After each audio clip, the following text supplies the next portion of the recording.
The sun hung mercilessly over Dust Creek, Arizona territory, baking the earth until it cracked like old leather.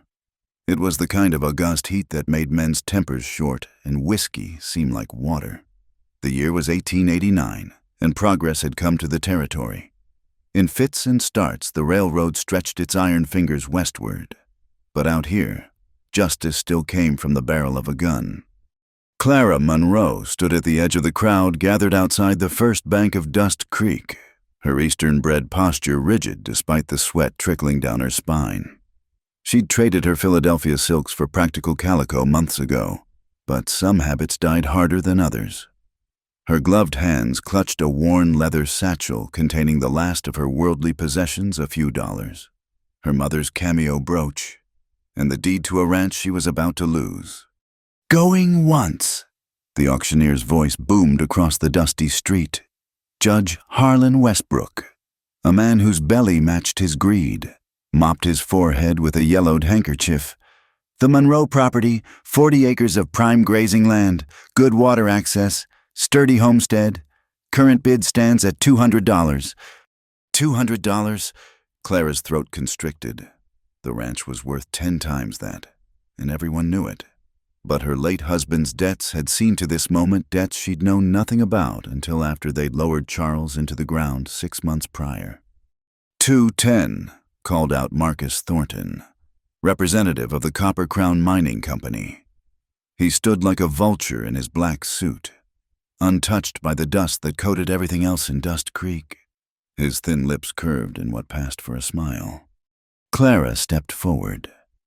"That land has been in my husband's family for 20 years. This auction is illegal. I was never properly notified." Now, Mrs. Monroe." Judge Westbrook's voice dripped false sympathy like molasses. "The law is the law. Your husband signed the papers. His debts are yours now." "Debts to whom?" Clara demanded, though she already suspected the answer. "Show me these papers." The crowd shifted uneasily. Most folks in Dust Creek knew Clara Monroe as the young widow who'd arrived from back east just before her husband's death. Some whispered she'd brought bad luck with her. Others said Charles Monroe had been drinking himself to death long before she'd stepped off the stage. "The papers are all legal and proper," Thornton interjected smoothly. "Witnessed and filed. Your husband borrowed against the ranch to fund his ventures." "His gambling, you mean—" The voice came from the back of the crowd, low and graveled like it had been cured in smoke.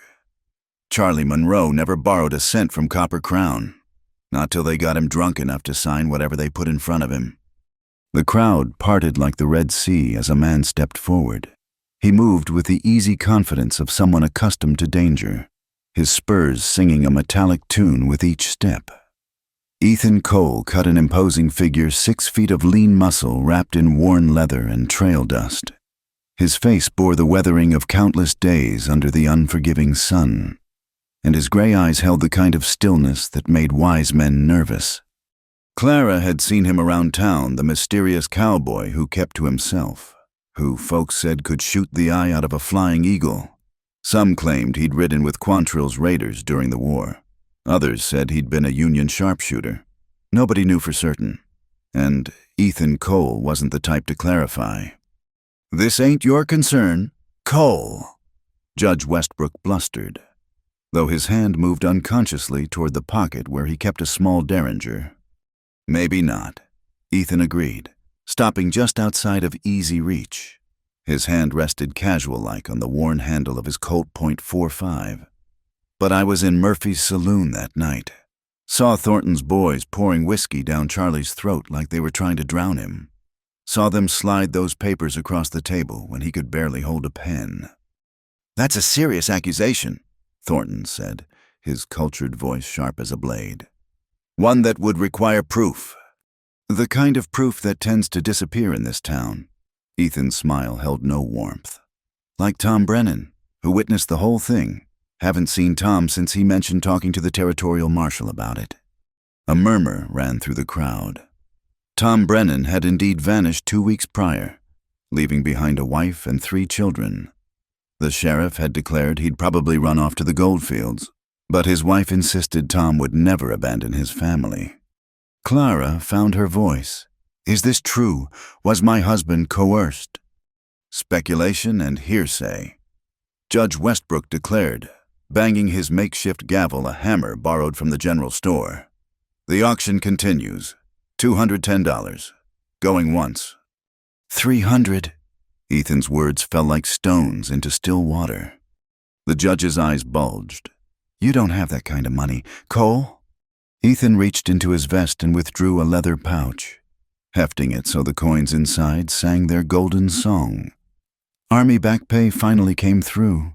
$300 for the Monroe Ranch. Thornton's face flushed. $350. $400. $500.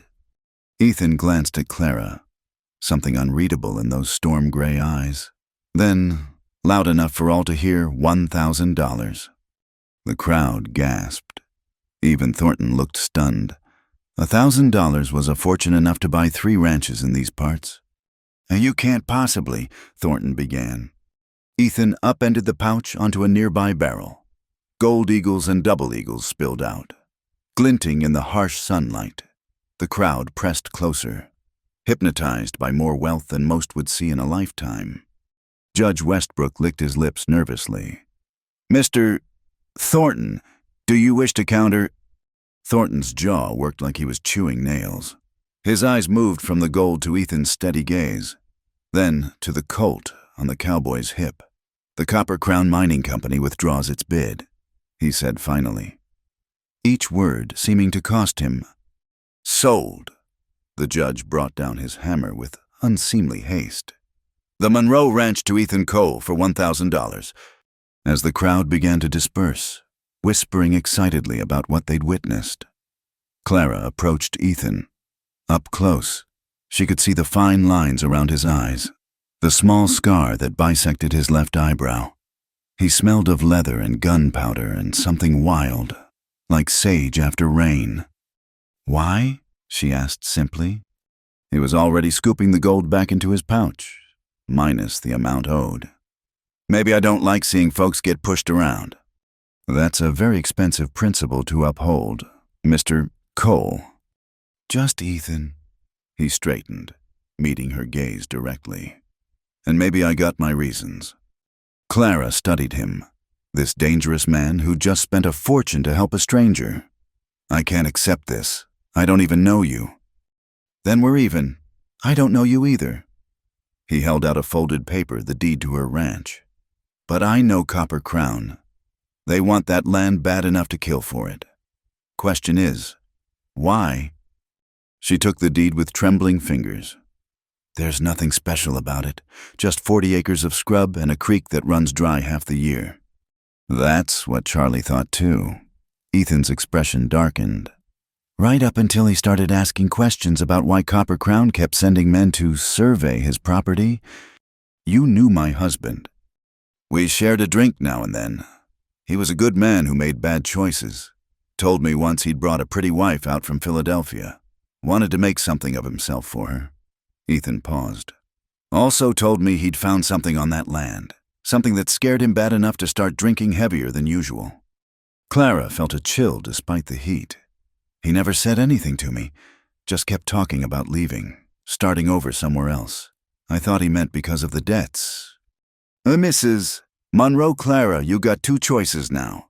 You can take that deed, sell the ranch to someone else, and get far away from here, or you can go back to that ranch and find out what your husband discovered.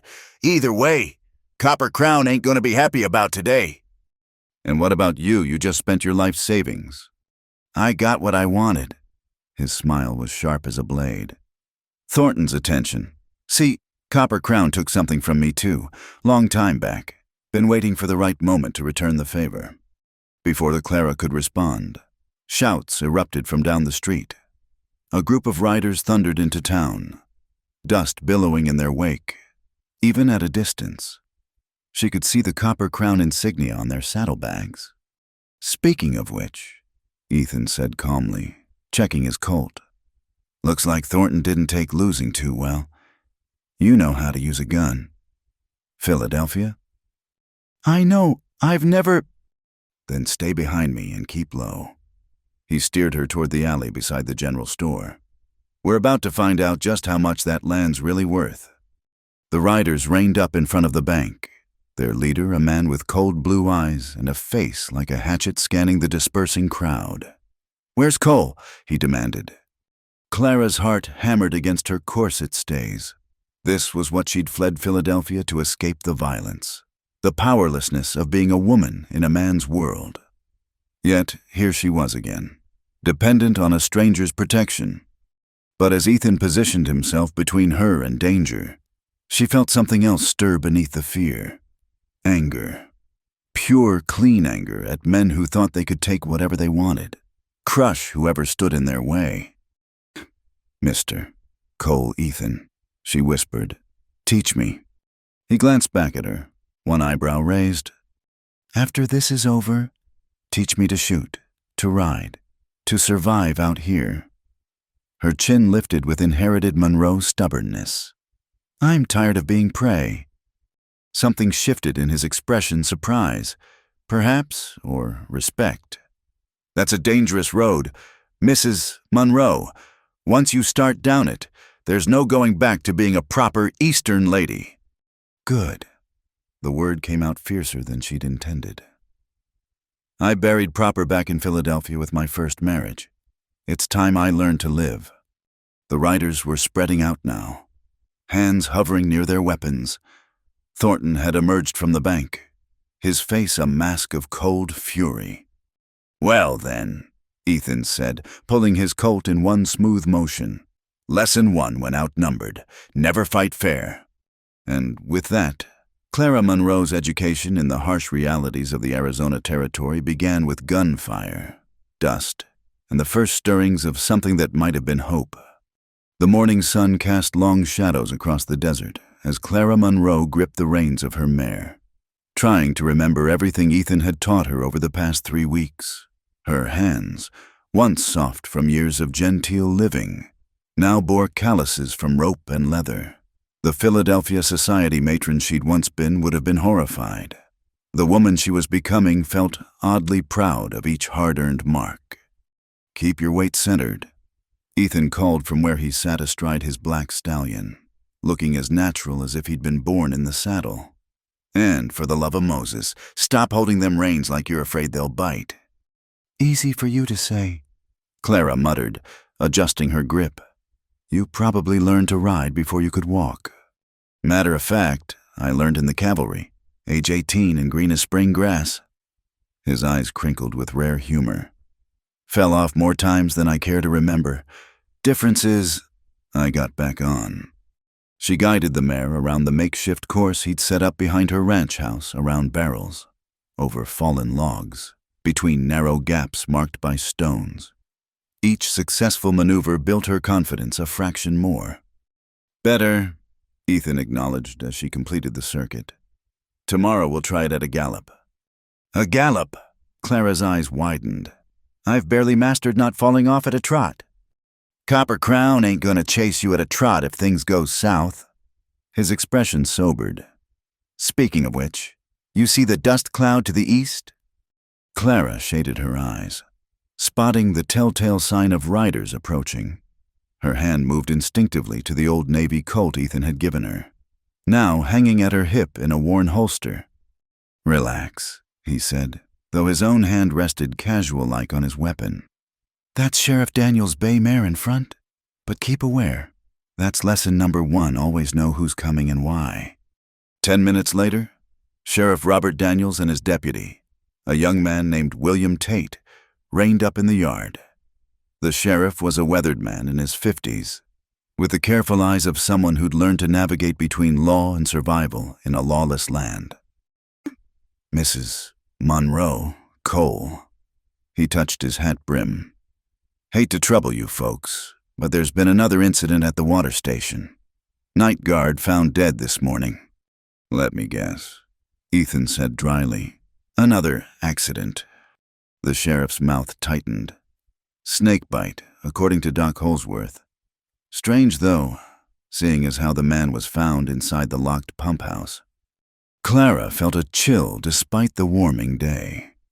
The water station at Willow Springs was the only reliable water source for 3 ranches, including hers. Over the past month, there had been 2 other accidents there. A drowning in 3 feet of water and a man who'd somehow managed to shoot himself while cleaning his rifle.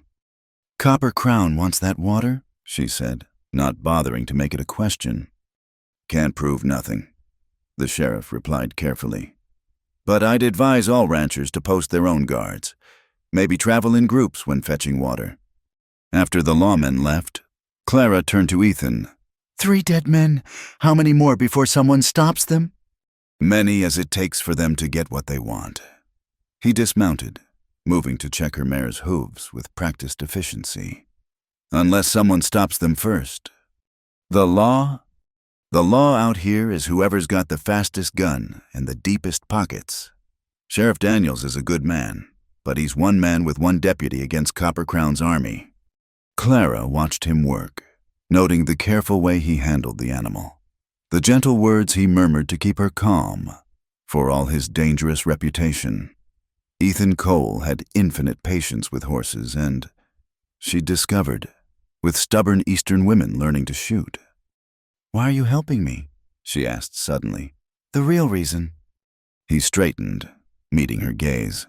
"Told you, Copper Crown took something from me." "What?" For a moment, she thought he wouldn't answer. Then, "My brother, Sam was his name, had a small claim up in the mountains. Nothing much, but he found a vein of copper. Copper Crown made him an offer. He refused." Ethan's jaw tightened. "They found him at the bottom of Skeleton Canyon.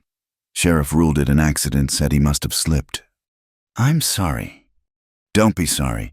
Be smart. They want your land for a reason, and it ain't for cattle grazing." He pulled a folded paper from his vest. "Found this in your husband's things when I searched the house yesterday. Thought you should see it." Clara unfolded the paper with trembling fingers. It was a geological survey, covered in technical terms she didn't understand. But one phrase stood out. Circled in her husband's hand, significant copper deposits indicated. "Charles knew," she breathed. "Seems so. Question is, did he tell anyone else?" Before Clara could respond, the sound of approaching hoofbeats made them both turn. This time, it wasn't the sheriff. 6 riders came hard and fast, kicking up a dust cloud that obscured their features until they were nearly upon them. "Get inside," Ethan ordered, his colt already clearing leather. But Clara stood her ground, recognizing the lead rider, Marcus Thornton himself, dressed as impeccably as always despite the dust of hard riding. His companions were rougher sorts, hired guns with cold eyes and well-used weapons. Mrs. Monroe." Thornton touched his hat with mocking courtesy. "I heard you've taken up residence on your ranch. How rustic." "Mr. Thornton." She kept her voice level despite her racing heart. "To what do I owe the pleasure?" "I've come with a business proposition. Copper Crown is prepared to offer you $5,000 for your property. Cash on the barrelhead. More than fair. Considering..." "Considering what?" His smile was thin as a blade. "Considering the difficulties a woman alone might face out here. The territory can be so dangerous. Why, just this morning, poor Jake Hawkins met with an unfortunate accident at Willow Springs." "I heard it was a snake bite," Clara said evenly. "Indeed. Tragic how many venomous creatures one encounters in the desert." His eyes flicked to Ethan. "Some walk on 2 legs." Ethan smiled lazily, though Clara could see the tension in his shoulders. "Funny thing about snakes, Thornton. Cut the head off, the body dies." The hired guns shifted in their saddles, hands drifting toward weapons. Clara's mouth went dry, but she forced herself to speak. "I appreciate your offer, Mr. Thornton, but my ranch isn't for sale. Everything's for sale. Mrs. Monroe. It's simply a matter of currency." He leaned forward in his saddle. "Money is the civilized option. There are other forms of persuasion." Is that a threat? Merely an observation. A woman of your breeding. Surely you miss the comforts of civilization, the safety of society, the protection of proper men. Clara felt heat rise in her cheeks, not embarrassment, but anger. I've found that proper men often offer the least protection. Mr. Thornton, as for civilization, I've seen more honest dealing in 6 weeks in Dust Creek than 6 years in Philadelphia society. How disappointingly naive. Thornton straightened. The offer stands. For now. But my patience is not infinite. Neither is mine. Ethan interjected quietly. You got your answer. Time to ride on. Thornton's eyes narrowed. This isn't your concern, Cole, unless you've developed an attachment to the widow Monroe. The implications in his tone made Clara's skin crawl. Before Ethan could respond, she stepped forward. Mr. Cole is teaching me to manage the ranch, unless Copper Crown objects to a woman learning to ride and shoot on her own land. Not at all, though I wonder what other lessons he's providing. Thornton's smirk made his meaning clear. The good people of Dust Creek do talk. A widow, alone with a hired gun of questionable reputation. Then I'll give them something worthwhile to talk about, Clara said, her hand moving to rest on her Colt. How a Philadelphia lady learned to defend what's hers. Good day, Mr. Thornton. For a long moment, the air crackled with tension. Then Thornton wheeled his horse around. Remember my offer, Mrs. Monroe. Next time, I might not be so generous. They watched the riders disappear into the heat haze before either spoke. That was either very brave or very foolish, Ethan observed. Perhaps both. Clara's hands shook now that the immediate danger had passed. Will they come back? Count on it, but not today. Thornton likes to let fear do his work for him. He studied her with those unsettling gray eyes. You did good. Most would have folded. I've folded before. It didn't save me. She thought of her first marriage, the subtle cruelties endured in silence, the cage of respectability that had nearly suffocated her. I won't make that mistake again. That evening, as the sun painted the desert in shades of copper and gold, Ethan set up targets behind the ranch house bottles and cans balanced on fence posts. It ain't enough to carry a gun, he instructed, positioning her stance. You gotta be willing to use it, and that means practicing till it's second nature. Clara raised the Navy Colt, sighting down the barrel as he'd taught her. The weapon felt heavy but no longer alien in her grip. Breathe out slow, squeeze gentle-like. The shot cracked across the desert. A bottle exploded in a shower of glass. I hit it. She couldn't keep the triumph from her voice. Once is luck. Do it 5 more times, then we'll call it skill. As she reloaded, Clara asked, What you said about your brother is that the only reason you're standing against Copper Crown? What other reason would I need? She fired again, missing this time. I don't know. Justice protecting the innocent. His laugh was dry as desert wind. Justice is a luxury for folks who can afford it, and there ain't no innocents out here, just survivors and the dead. Then why help me? Maybe because you remind me of someone. Who? He was quiet so long she thought he wouldn't answer. Then Sarah, my brother's wife.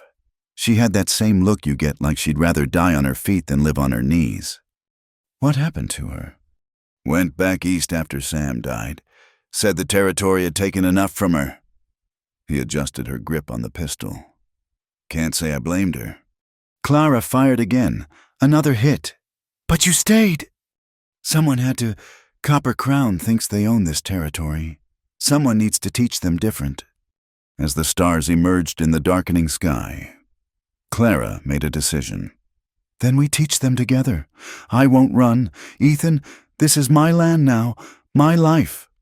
He looked at her then, really looked at her, and she saw something shift in his expression. You sure about that? This ain't Philadelphia society. Out here, disputes are settled with blood. Then I'd better get good with this gun. They practiced until full dark, the rhythm of shooting becoming meditation. Load, aim, fire. Again and again until her ears rang and her arm ached. But with each shot, Clara felt something growing inside her. Not just skill, but transformation. The frightened widow who'd stood at that auction 3 weeks ago was dying, shot by shot.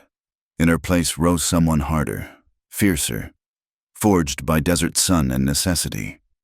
Tomorrow we start with the rifle, Ethan said as they walked back to the house. Longer range, more stopping power. And after that, we figure out what your husband found on this land that's worth killing for. Clara paused at her door, looking back at this dangerous man who'd become her unlikely ally. In the moonlight, the planes of his face were all shadows and secrets. Ethan, thank you for everything. He touched his hat brim, a gesture both courtly and somehow sad. Don't thank me yet. Clara, this is just the beginning. Before it's over, you might wish you'd taken Thornton's money and run. Never, she said fiercely, as she watched him head to the barn where he'd taken up residence. Clara touched the Colt at her hip. 3 weeks ago, she'd been helpless prey. Now she was learning to become a predator. The desert wind whispered across the land, carrying the scent of sage and possibilities. Somewhere in the darkness, a coyote howled wild, free, and unafraid. Clara Monroe smiled and went inside to clean her gun. The letter arrived on a Tuesday morning, delivered by young Timothy Walsh, who wrote dispatch for the Postal Service. Clara recognized the elegant script immediately. Her sister Margaret's hand, as perfect as everything else about her Philadelphia life. She read it standing in her doorway, aware of Ethan watching from where he worked repairing the corral fence. The words swam before her eyes. Shocked to hear of your circumstances, living like a common frontier woman. Mother is beside herself. Arranged for your return passage. Mr. Harrison still willing to consider marriage despite the scandal. Clara crumpled the letter slowly, methodically, feeling the weight of her corset with each breath. The whalebone stays that had once been as natural as her own skin now felt like prison bars. Bad news, Ethan asked, not looking up from his work. My family wants me to return to Philadelphia. They've even arranged another marriage for me. She laughed bitterly. To a man who's willing to overlook my unfortunate choices. That what you want? What I want seems to matter very little to anyone but me. She walked to the corral, running her hand along the rough wood. Do you know what my life was like there? Breakfast at 8, calling cards at 10, tea at 3, dinner at 7. Every word measured, every action scrutinized. I couldn't even walk in the garden without a chaperone. Sounds peaceful, Ethan said dryly. It was suffocating. This corset, she pressed a hand to her ribs. It's nothing compared to the restrictions of society, at least here. When I can't breathe, it's because of the desert heat, not because I dared to have an opinion at dinner. Ethan finally looked at her, his gray eyes thoughtful. So don't go back. If only it were that simple. She sighed. Mr. Harrison, the man they want me to marry, holds the mortgage on my mother's house. My running away to marry Charles put them in difficult circumstances.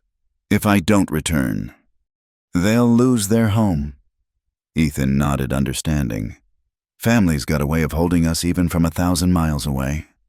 Before Clara could respond, dust on the horizon caught her attention.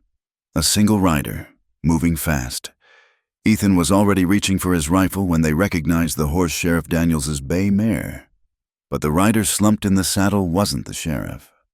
Deputy William Tate nearly fell from his horse as he reined up, his shirt dark with blood. Ambush, he gasped.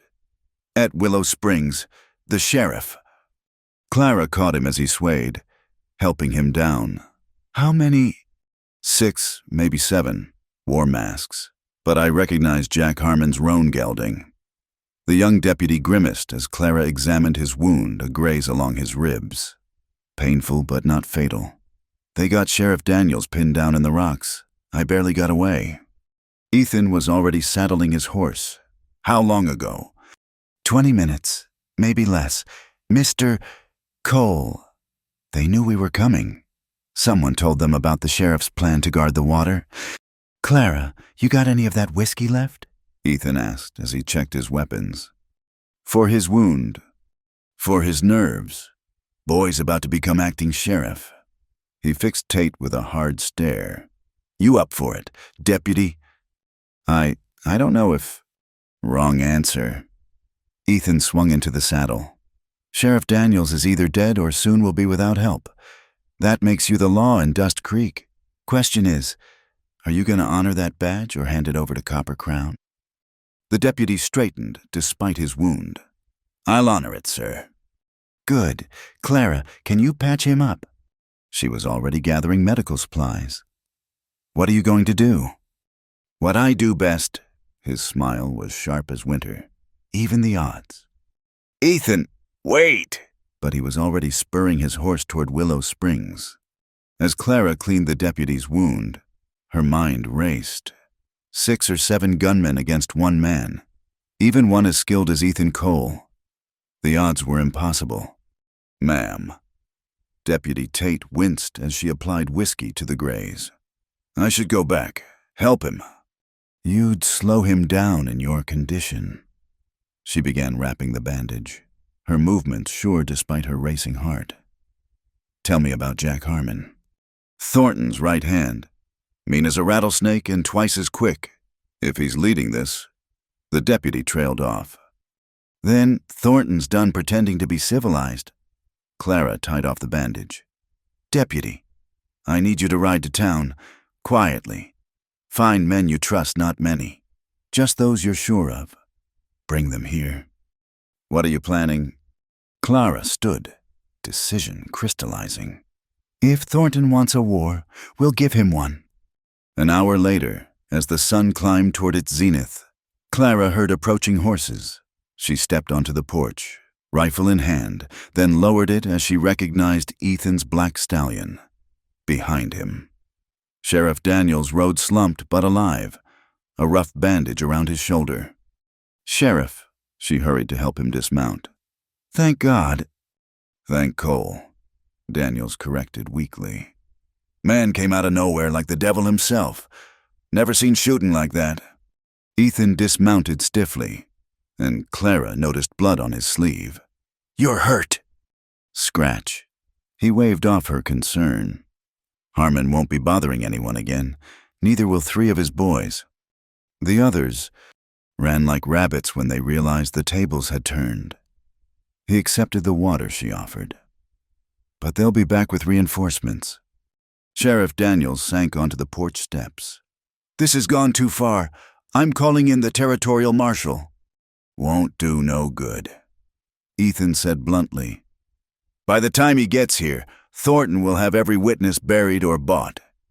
We need to handle this ourselves. Vigilante justice ain't justice, Cole. Neither is letting Copper Crown own this territory through murder. Ethan's eyes were hard as flint. How many more have to die before you admit the law ain't enough? As the men argued, Clara made a decision that had been building for weeks. She went inside, climbing the stairs to her bedroom. From the wardrobe, she pulled out the one thing from her old life she'd kept, an evening dress of emerald silk, scandalously fashionable by frontier standards. Her fingers worked at the laces of her everyday dress, peeling away layers until she stood in her corset and chemise, the corset ivory silk overlaid with Belgium lace. A wedding gift from her mother seemed to mock her with its beauty and constriction. She stared at herself in the mirror, seeing the woman she'd been pale, proper, caged. Then, with sudden fierce determination, she reached behind and began loosening the laces. Each freed inch let her breathe deeper, think clearer. Clara! Ethan's voice came from outside her door. Deputy Tate's back with help. I'll be down directly. She heard his footsteps retreat, then pulled on her riding skirt and a man's shirt she'd bought in town, practical clothes for a practical life. The corset lay abandoned on the bed like a shed skin. When she emerged, she found her parlor full of armed men. Besides Ethan and the wounded sheriff, Deputy Tate had returned with 5 townsmen, the blacksmith John Murphy, ranchers Thomas Reed and Samuel Patterson, the banker Martin Wells, and, surprisingly, Dr. Nathan Holsworth. Mrs. Monroe. The doctor nodded gravely. William told us what happened. We're with you. Thornton's gone too far, Murphy added, his massive Smith's hands cradling a shotgun. A man's got a right to water without being shot for it. Clara looked at each man in turn. I won't lie to you. Standing against Copper Crown could cost everything: your businesses, your homes, maybe your lives. Anyone who wants to leave. I understand. Nobody moved. Then we need a plan, she continued. Thornton expects us to react with violence. Instead, we're going to hit him where it really hurts his legitimacy. How? Wells asked. Clara smiled. My late husband kept records, detailed records of every surveyor Copper Crown sent, every offer made, every threat implied. Combined with what happened today, it's still not enough for a court, Sheriff Daniels said tiredly. Not without witnesses willing to testify. Then we make witnesses. Clara turned to Dr. Holsworth. Those men who died at Willow Springs, the accidents, you examined them? What did you really find? The doctor shifted uncomfortably. I put down what I was told to put down, but the snake bite victim had bruises on his arms like someone held him. The drowning victim had a head wound inconsistent with falling, and the man who supposedly shot himself the angle was all wrong for self-infliction. Would you swear to that in court? If I thought it would matter. Yes, but Thornton owns Judge Westbrook. The territorial Judge rides circuit. Ethan interrupted. Due through here in 2 weeks. If we can keep witnesses alive until then. Thornton won't wait 2 weeks, Reed pointed out. Not after today. Clara felt the weight of leadership settling on her shoulders. Then we make him wait. Sheriff, I want you to wire the territorial capital. Report everything: the attacks, the deaths, Copper Crown's involvement. Make it official. That'll paint a target on your back bigger than it already is. Good. Clara's smile was fierce. Let him come. Gentlemen, I propose we turn my ranch into a fortress. Any man willing to stand guard will be paid fair wages. Where will you get the money? Wells asked practically. Clara reached into her skirt pocket, pulling out her mother's cameo brooch. This should cover expenses for a week. After that, she looked at Ethan. We find what my husband discovered on this land. The men dispersed to their duties, some to town for supplies, others to begin fortifying the ranch. Soon, only Clara and Ethan remained. That was well done, he said quietly. You've got leadership in you. I had a good teacher. She studied him. Your arm needs tending. As she cleaned the wound deeper than he'd admitted, Clara asked, Did you mean what you said about finding what Charles discovered? Your husband wasn't a fool. If he thought something was on this land worth Copper Crown's attention, it's there. Ethan winced as she applied antiseptic. Question is, can we find it before Thornton decides to stop playing by any rules at all? He's already stopped, hasn't he, the moment he ordered those men killed? No, he's still maintaining the fiction of accidents and legal pressure. When he drops that mask entirely. Ethan caught her hand. Clara, you sure about this? There's still time to take your family's offer. Go back to Philadelphia where it's safe. She looked at their joined hands, his rough and scarred, hers growing calloused, but still bearing traces of Eastern softness. Safe is just another word for caged. Ethan, I'd rather die free than live in captivity. Even if it costs your mother her home. Clara's throat tightened. If I go back, if I marry Mr. Harrison, I'll be dead anyway. Just a different kind of death, slow, respectable, one day at a time until there's nothing left of who I am. She met his eyes. My mother made her choices. It's time I made mine. That night, as armed men patrolled her property and plans for resistance took shape, Clara stood on her porch watching the stars. The desert wind tugged at her hair, now loose from its proper pins. Without the corset's rigid embrace, she felt both vulnerable and powerful. "Regrets?" Ethan asked, joining her. "No." She placed a hand over her ribs, feeling them expand freely with each breath. "For the first time in my life, I can breathe. Whatever comes tomorrow, that's worth any price." In the distance, a light flickered a campfire where Copper Crown's men waited and watched. The real battle was coming, Clara knew, but tonight she stood unbound and unafraid, ready to fight for the life she'd chosen. "Tomorrow we start searching," Ethan said. "Whatever secret this land holds, we'll find it. And if we don't?" "Then we make our stand anyway. Sometimes the fight itself is what matters." Clara nodded, understanding. The woman who'd arrived from Philadelphia would have sought guarantees, promises of safety and success, but that woman was gone, shed like the corset that had once defined her. In her place stood someone harder, fiercer someone the desert was still forging with each passing day, someone who could face whatever tomorrow brought. The war for Dust Creek was about to begin in earnest, and Clara Monroe intended to win it. The abandoned line shack sat 3 miles from the main house, half hidden by a cluster of mesquite trees. Clara had ridden out alone despite Ethan's protests, needing space to think after another sleepless night. The attacks had intensified, shots fired at night, fences cut, water barrels poisoned. But it was the waiting that wore on her nerves like sandpaper on silk. She pushed open the weathered door, dust motes dancing in the shaft of sunlight. This was where Charles had spent his final weeks. She knew, where he'd retreated when the drinking got bad, when the weight of whatever he'd discovered became too much to bear. The single room was Spartan, a cot, a table, a chair, but as Clara's eyes adjusted, she noticed something odd. Fresh scratches on the floorboards near the far wall, as if something heavy had been dragged repeatedly. "You shouldn't be out here alone." She spun, hand flying to her Colt, then relaxed as Ethan filled the doorway. "You followed me." Someone had to. 3 of Thornton's men were spotted near the eastern boundary this morning. He entered, his presence making the small space feel even smaller. "Find anything?" "Maybe." She knelt by the scratches. "Help me move this cot." Together they shifted the narrow bed, revealing more scratches and pressed into a gap between 2 boards. A brass button.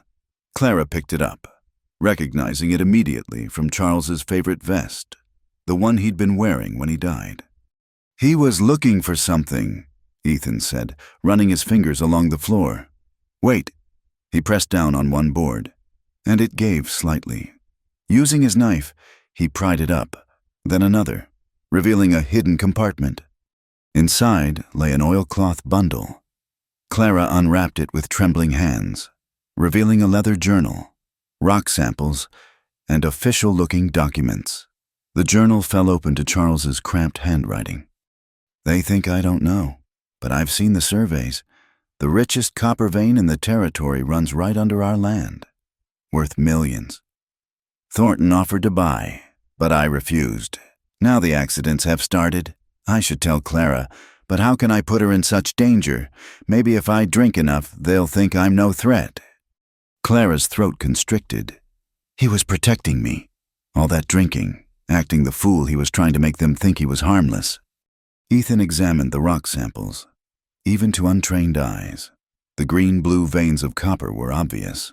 This is what they're after. With a find this rich, Copper Crown could triple their operations. And all it cost was my husband's life. Clara's voice hardened. How many others have they killed for profit? Too many. Ethan replaced the floorboards carefully. "We need to get this to the sheriff, then—" The window exploded in a shower of glass. Ethan threw himself over Clara as bullets tore through the thin walls. They hit the floor hard. her body pressed beneath his as death whistled overhead. "Can you reach the door?" he asked, his breath warm against her ear. "I think so."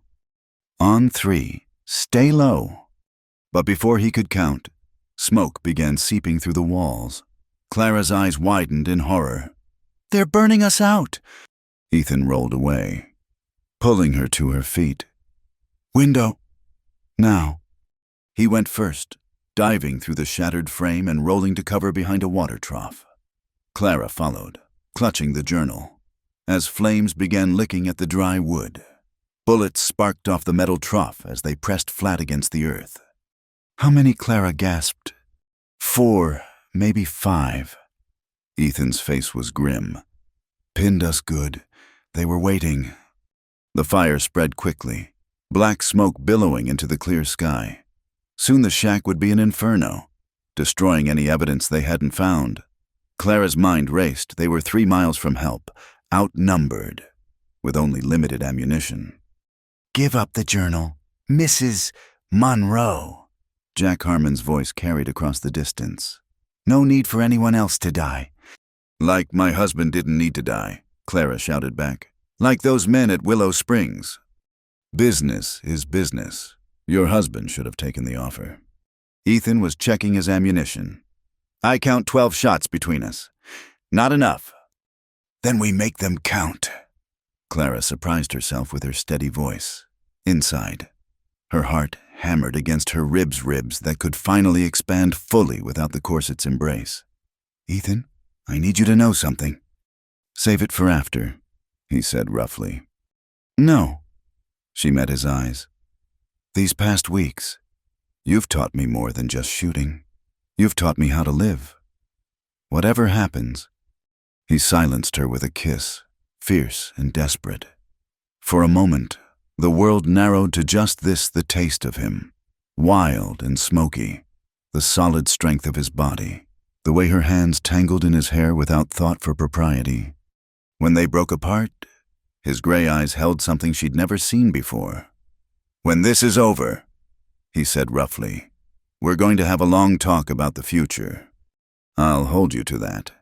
She checked her Colt. "What's the plan?" "They'll rush us soon. Fire spreading to the brush. They won't want to get caught in it." He studied the terrain. "That outcrop to the left. If we can reach it." A new sound cut through the crackling flames' hoofbeats. Many hoofbeats. "Riders coming!" one of Thornton's men shouted.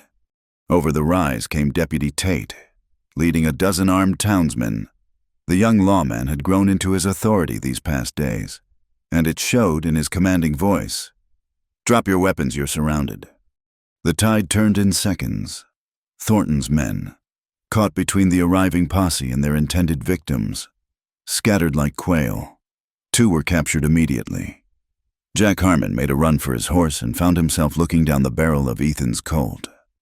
"I'd think twice," Ethan advised mildly. Harmon's hand hovered near his gun. For a moment, violence trembled in the air like heat shimmer. Then the outlaw slowly raised his hands. As the prisoners were secured and the fire brought under control, Clara found herself shaking. Not from fear, she realized, but from rage. Pure, clean rage that burned hotter than the flames consuming the shack. "Mrs. Monroe." Dr. Holsworth appeared at her elbow. "Are you injured?" "No." She held up the journal. "But I have what we need to bury Copper Crown." Back at the ranch, Sheriff Daniels, still weak but determined, examined the evidence. The documents included not just geological surveys, but correspondence between Thornton and various officials, bribing them to look the other way. "This is damning," the sheriff said. "With Harmon in custody and willing to talk to save his neck, we might actually have a case." "Thornton won't go down easy," Ethan warned. "Cornered rats fight hardest." As if in response to his words, young Timothy Walsh burst through the door. "Riders coming, lots of them!" They rushed to the porch. In the distance, a dust cloud marked the approach of what looked like a small army. Clara's heart sank. Had Thornton decided on an all-out assault? But as the riders drew closer, She saw uniforms, United States Army uniforms. The column reined up in the yard, led by a stern-faced major with steel-gray whiskers. "I'm Major Benjamin Garrett, Fort Huachuca. We received word of civil unrest requiring military intervention." Sheriff Daniels stepped forward. "Major, I'm glad you're here, but who sent for you?" "I did." Everyone turned as Marcus Thornton rode up, flanked by more of his men. The mining magnate's smile was cold as winter. "I'm afraid there's been a terrible misunderstanding. Major, these people have been conducting vigilante operations against legitimate business interests. That woman," he pointed at Clara, "has been harboring a known killer." "That's a lie." Clara started forward, but Ethan caught her arm. "Let me handle this," he said quietly. Then, louder, "Major Garrett, is it 3rd Cavalry?" The major's eyes sharpened. "That's right, and you are." "Ethan Cole, formerly Captain Cole, 2nd Cavalry, mustered out after Appomattox." Recognition flickered in Garrett's eyes. "Cole, you rode with Sheridan?" "I did. Still have my discharge papers if you'd care to see them." Ethan's voice carried quiet authority. "Major, you've been fed false information. Mr. Thornton here has been terrorizing legitimate landowners to steal their property. We have evidence. Lies and forgeries." Thornton interjected smoothly. "Major, I'm a respected businessman with government contracts. Surely you won't take the word of a hired gun and a compromised woman over mine." Clara felt heat rise in her cheeks at the implication, but before she could speak, an unexpected voice rang out. "I'll vouch for Mrs. Monroe's character." Everyone turned to see Judge Harlan Westbrook climbing down from a buggy, but this wasn't the pompous, corrupted official they knew. This man looked haggard, haunted. "Judge," Thornton's voice held warning. "What are you doing here?" "What I should have done months ago." Westbrook's hands trembled as he faced the major. "I've been taking bribes from Copper Crown, falsifying documents, looking the other way when people died." His voice broke. "I can't do it anymore. Not after Jake Hawkins. The boy was my nephew. Major, they killed him for guarding water." The silence that followed was deafening. Then Thornton laughed, a sound like breaking glass. "You fool! Do you think your confession changes anything? I own this territory?" "No," Clara said, stepping forward. "You don't?" She held up the journal, then handed it to Major Garrett. "This contains evidence of the largest copper deposit in the territory, located beneath my land. My husband died rather than sell to murderers. These men," she gestured to the townspeople gathered around, "risk their lives daily for the simple right to exist without fear. If that's not worth protecting, then what is the cavalry for?" Major Garrett studied the journal, his expression unreadable. Finally, he looked up. "Mr. Thornton, you're under arrest for conspiracy, bribery, and murder." "You can't. I have connections. I have contracts." "You have the right to remain silent," the major said coldly. "I suggest you use it." As soldiers took Thornton into custody, Clara felt her knees weaken. The journal slipped from her fingers as the weight of weeks of fear and fighting suddenly crashed over her. Strong arms caught her before she could fall. "Easy," Ethan murmured. "It's over." "Is it?" She looked up at him, seeing her own exhaustion reflected in his eyes. "What about the rest of Copper Crown Thornton's associates?" "One snake at a time," he said. "Right now, you need rest." But Clara pulled away, standing on her own strength. "No, not yet." She walked to where Thornton sat in shackles, his perfect suit now dusty and disheveled. "My husband was worth 10 of you," she said quietly, "and you killed him for rocks in the ground." Thornton's sneer was unrepentant. "Copper built this territory. Men like your husband were just in the way of progress." "No!" Clara's voice carried across the yard. "Men like my husband built this territory. With sweat and hope and dreams of something better, you're just a parasite feeding on their work." She turned away, Done with him forever. Around her, the townspeople began to disperse, shaking hands, making plans. The immediate danger had passed, but there was work ahead, testimony to give, a community to rebuild. Clara, Ethan stood beside her, hat in hand. What you said earlier, at the shack. Which part? Despite everything, she felt a smile tugging at her lips. The part about you teaching me to live, or the part where I kissed you senseless. Woman, you trying to scandalize the entire U.S. cavalry. Just you. Her expression sobered. I meant it, though. Every word. He reached out, tucking a strand of hair behind her ear. So did I, about that talk we need to have. Right now. No. His thumb traced her cheekbone. Right now. You need food and sleep and about a week of peace. But after that, Clara agreed. As the sun set over the desert, painting the mountains in shades of copper and gold, Clara stood on her porch, her land, her life. The corset she'd left on her bed that morning seemed like a relic from another lifetime. That woman, constrained and proper, could never have survived what she'd faced. But this woman, free, fierce, and finally whole, had not just survived, but triumphed. The battle for Dust Creek was won, though she knew the war for the territory's soul would continue. Copper Crown would send lawyers instead of gunmen now, but she would be ready.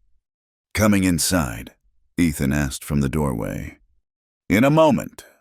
She breathed deeply, filling her lungs with desert air tinged with sage and possibility. Tomorrow would bring new challenges, testimony to prepare, a ranch to run, a relationship to explore with a man as wild and honest as the land itself. But tonight, Clara Monroe stood victorious and unbound, having paid for her freedom in courage and claimed her place in this harsh, beautiful world. The woman from Philadelphia was gone. In her place stood something stronger, a woman of the West, forged in fire and tempered by truth. And she would never wear a cage again, no matter how beautiful its bars. The sound of gunfire shattered the dawn quiet, sending birds exploding from the cottonwoods along the creek. Clara jerked awake, her hand already reaching for the Colt on her nightstand before her eyes fully opened. 3 weeks had passed since Thornton's arrest. 3 weeks of deceptive peace that she'd known couldn't last. Clara, Ethan's voice carried from outside. Stay down! She rolled from bed, keeping low as she peered through the window. In the pale morning light, she could see riders circling the ranch, not Copper Crown men this time, but rougher sorts, hired guns from the border, the kind who'd kill for drinking money. The bedroom door burst open. Clara spun, gun raised, then lowered it as she recognized Samuel Patterson. The rancher's face was grim beneath his graying beard. They hit the Murphy place first, he said breathlessly. Burned the barn, scattered the stock, Deputy Tate's holding them at the bridge. But there's too many. How many? 20, maybe more. Led by some Mexican named Vasquez. Says Copper Crown hired him before Thornton got arrested. And he aims to collect either way. Clara was already pulling on her riding skirt over her nightgown. The practical part of her mind noted how much easier it was to dress for battle without the corset's complicated lacing. Where's Ethan? Front of the house with Reed and Doc Holsworth. We got maybe 10 guns total. The odds were worse than ever. Clara strapped on her gun belt, then grabbed the rifle from beside the door. Any word from the cavalry? Major Garrett took his men north yesterday, chasing Apache raiders. Patterson's expression was bleak. We're on our own. Another burst of gunfire. Closer now. Clara could hear Vasquez's men whooping like Comanches, trying to frighten them into submission. She hurried downstairs, Patterson close behind. The main room had been transformed into a fortress. Furniture barricaded windows. Ammunition boxes stood open on tables. Through a gun port, Clara could see Ethan calmly sighting down his rifle barrel. He fired, and a distant scream suggested he'd found his mark. Glad you could join us, he said without looking back. Sleep well, Like a baby. She took position at the adjacent window. Until the lullaby of gunfire woke me. That's my girl. The pride in his voice warmed her more than she'd admit. They're testing our defenses, looking for weak spots. Real attack comes soon. Through the morning haze, Clara counted muzzle flashes. Patterson was right, at least 20 guns out there. Her small band of defenders couldn't hold forever. Misses. Monroe. The shout came from outside. A rider approached under a white flag, not Vasquez himself, but a thin man with cruel eyes and a deputy's badge pinned upside down on his vest. A mockery of law. "I know you," Clara called out. "Jake Harmon, Jack's brother." That's right. His smile was all teeth. "And you got my brother locked up waiting for the hangman. Seems only fitting I return the favor." "State your business and get out." Simple enough. Vasquez wants the copper claim documents, hand them over, and we ride away. Nobody else has to die. Clara laughed, surprising herself with its genuineness. "You must think me a fool. Those documents are already with the territorial prosecutor. Copies, maybe. But we want the originals, and that journal of your husband's." Harmon leaned forward in his saddle. "You got 1 hour to decide. After that, well, you've seen what we did to Murphy's place. Shame if such a pretty ranch house burned. Shame if you burned with it." He wheeled his horse and galloped back to the enemy line. In the brief silence that followed, Clara heard Thomas Reed mutter a prayer. "Options?" she asked Ethan. "Few and bad." He checked his ammunition. "We could try to hold out, hope help comes, or you could run, take the journal, get to Fort Huachuca. Rest of us hold them here." "Absolutely not." "Clara, would you run if it were reversed?" She met his eyes steadily. "Would any of you?" Dr. Holsworth spoke up from his position by the kitchen door. "There might be another way. Vasquez is a businessman, not a zealot. What if we offered him something better than Copper Crown's money?" "Like what?" Patterson demanded. "We're all land rich and cash poor." "Information." The doctor's eyes glinted behind his spectacles. "I've been thinking about those copper deposits. If they're as rich as the surveys suggest, whoever stakes the claim first once this land dispute is settled." Understanding dawned on Clara. "A partnership. Offer Vasquez a percentage of future mining profits if he switches sides." "Trust a bandit." Reed was skeptical. "Trust his greed." Ethan corrected. "It's more reliable than his honor." Clara made her decision. "Doctor, you know Vasquez by reputation. Would he negotiate?" "Perhaps, if approached correctly, but it's dangerous." "Everything's dangerous now." Clara stood, smoothing her skirt. "I'll need to change." "Change?" Ethan's brow furrowed. "Clara, what are you planning?" "To negotiate, but not as a frontier woman in men's clothing." She smiled grimly. "As a lady of business, the kind of Eastern woman who might believably have connections to mining interests."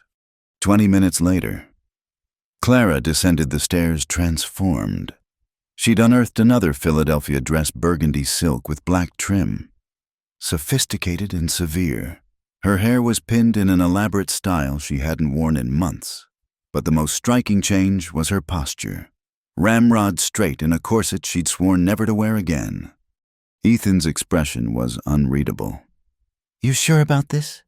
"The corset." She placed a hand on her cinched waist. "It's armor of a different sort.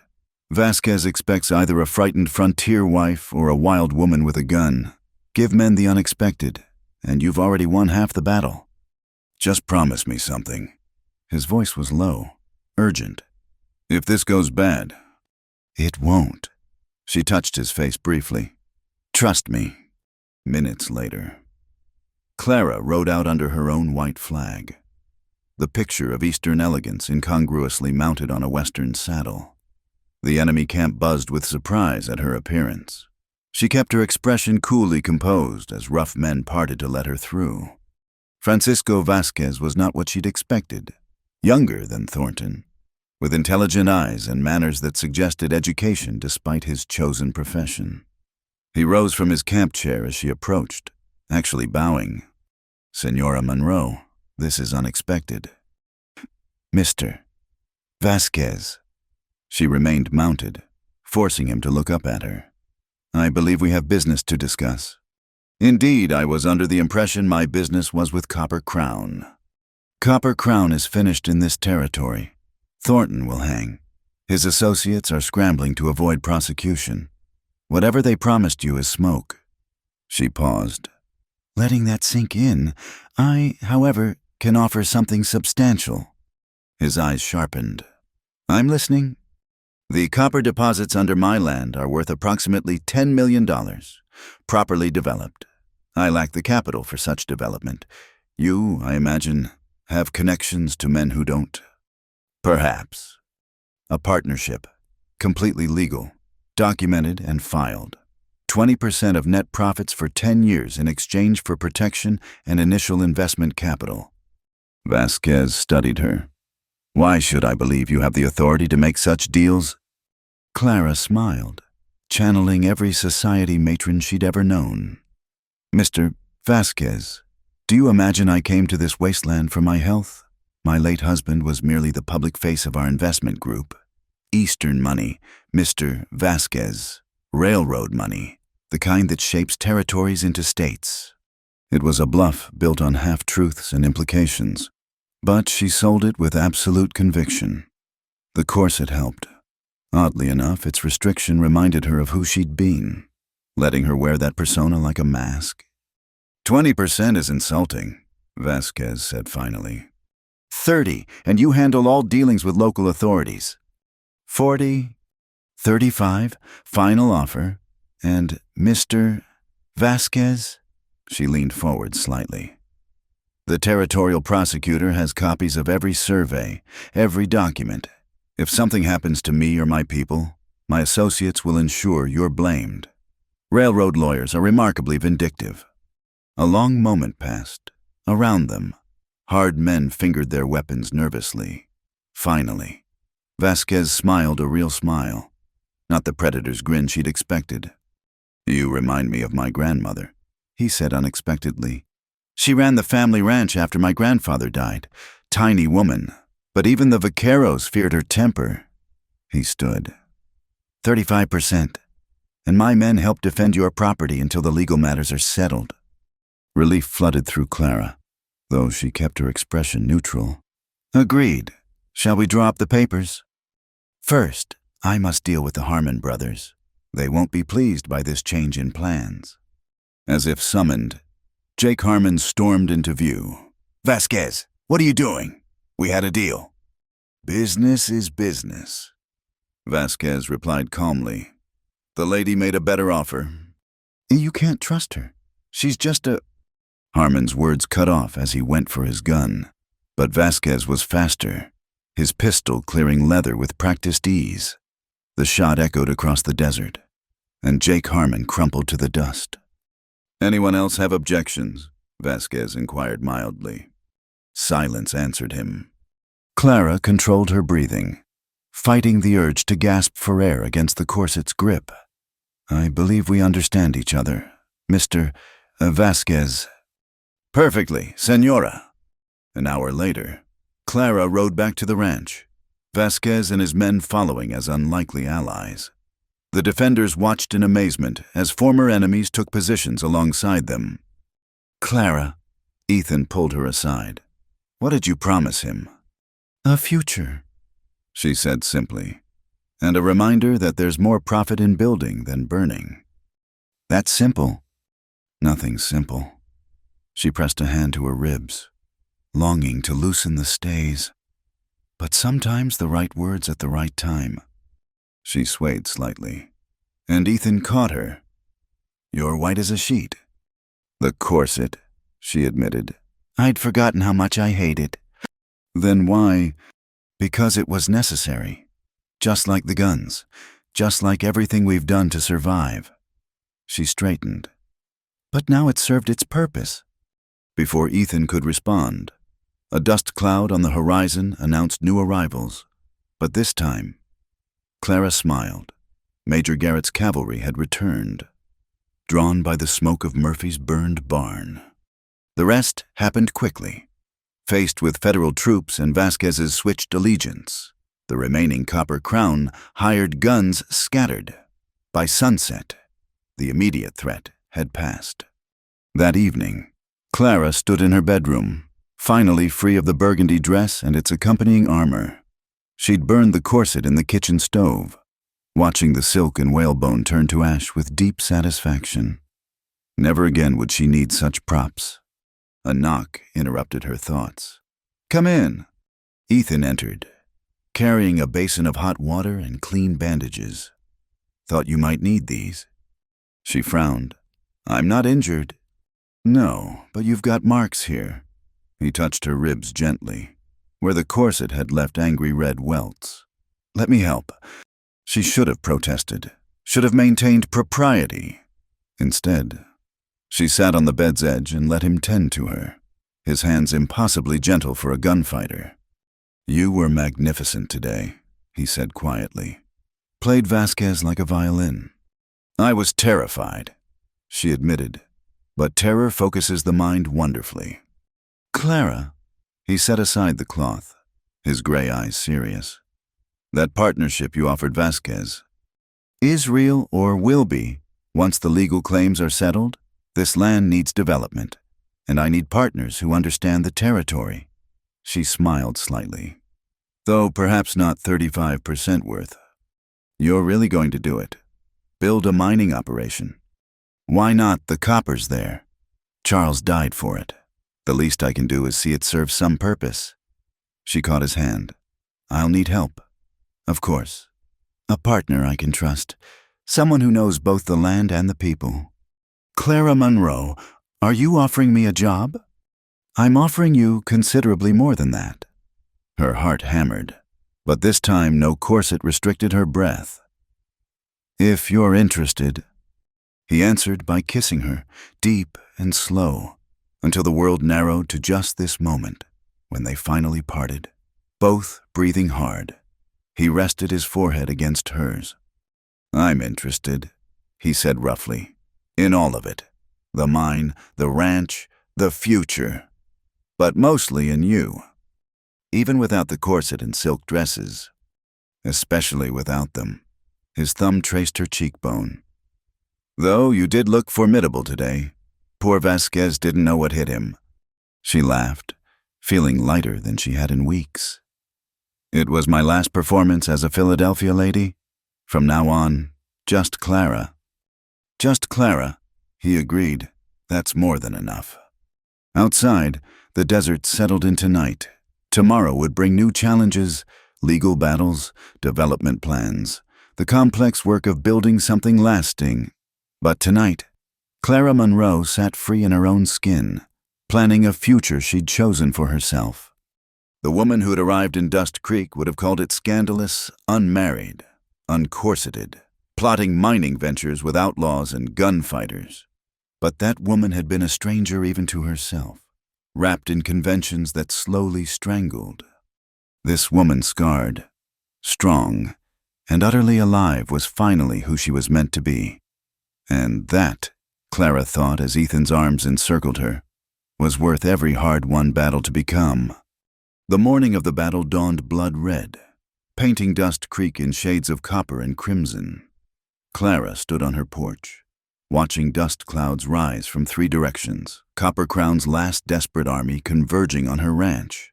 Despite Thornton's imprisonment and Vasquez's defection, the mining company had scraped together every hired gun, every desperate man willing to kill for gold. 60 riders, maybe more, Thomas Reed reported, lowering his field glasses. Coming from the north, east, and south.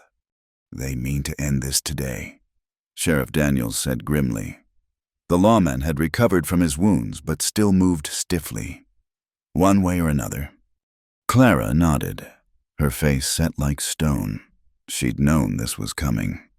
Richard Thornton Marcus's younger brother had arrived from San Francisco with money and vengeance in equal measure. The law had failed to save Marcus from the hangman's noose, so Richard would take his revenge in blood. "Positions, everyone," Ethan commanded, his voice carrying quiet authority. Their defenders numbered 30 now, townsmen, ranchers, and, surprisingly, Vasquez's men who'd honored their new alliance. "Remember, they have to come to us. Make them pay for every yard." Clara checked her Winchester, then the Colt at her hip. Around her, men prepared for what might be their last stand. She saw Dr. Holsworth checking his medical supplies, knowing he'd soon need them. Young Timothy Walsh, the postal rider, clutched a shotgun with white knuckles. Even Reverend Michael Garrett, no relation to the major, had come, a rifle incongruous in his gentle hands. "Clara," Ethan appeared at her elbow, "I need you to consider—" "If you're about to suggest I hide in the root cellar, save your breath." "Actually, I was going to suggest you take the east window, best field of fire, and you're our finest marksman after me." She blinked, surprised. "You mean that—" "Have I ever lied to you?" His gray eyes held hers. "When this starts, trust your instincts. You've learned well." Before she could respond, a rider approached under a black flag, not even pretending at peaceful parley. Richard Thornton looked like his brother's shadow, thinner, younger, with eyes that burned with fanatical fury. "Monroe," he shouted, "send out Cole, and the rest of you can live. This is between him and me. He murdered my brother." "Your brother hanged for his crimes," Clara called back. "Legal and proper." "Nothing about this mudhole is legal or proper." Richard's voice cracked with rage. "You're all thieves and murderers, but I'll cleanse this territory with fire if I have to." "Then you'll burn with it," Ethan said calmly, stepping onto the porch. "Your move, Thornton." Richard's face contorted. "Kill them all!" he screamed. $10,000 to the man who brings me Cole's head." The attack began like thunder. 60 riders charged from 3 directions, guns blazing, war cries splitting the air. The defenders opened fire, dropping men and horses. But still they came. Clara worked her rifle methodically, picking targets, making every shot count beside her. Ethan was deadly precision incarnate, his rifle speaking death with every report. But there were so many. "South wall's buckling," Patterson shouted. "Murphy's hit," another voice, panicked. The first wave crashed against the ranch like a tide against rocks. Men dismounted, seeking cover, pouring fire into the buildings.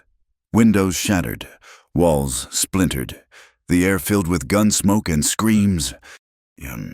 "They're at the barn," Reed yelled. Clara spun to see flames licking at the structure. Her horses were in there, including the mare Ethan had taught her to ride. Without thinking, she bolted from her position. "Clara, no!" Ethan's shout followed her, but she was already running. She burst through the kitchen door into chaos.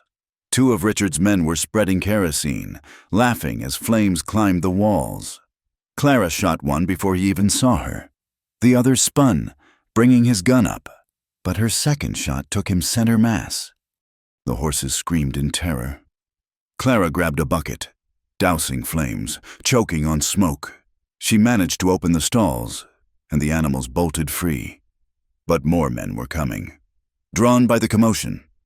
"Drop the gun, lady." Clara turned to find 3 riders training weapons on her. Their leader, a scarred man with dead eyes, smiled coldly.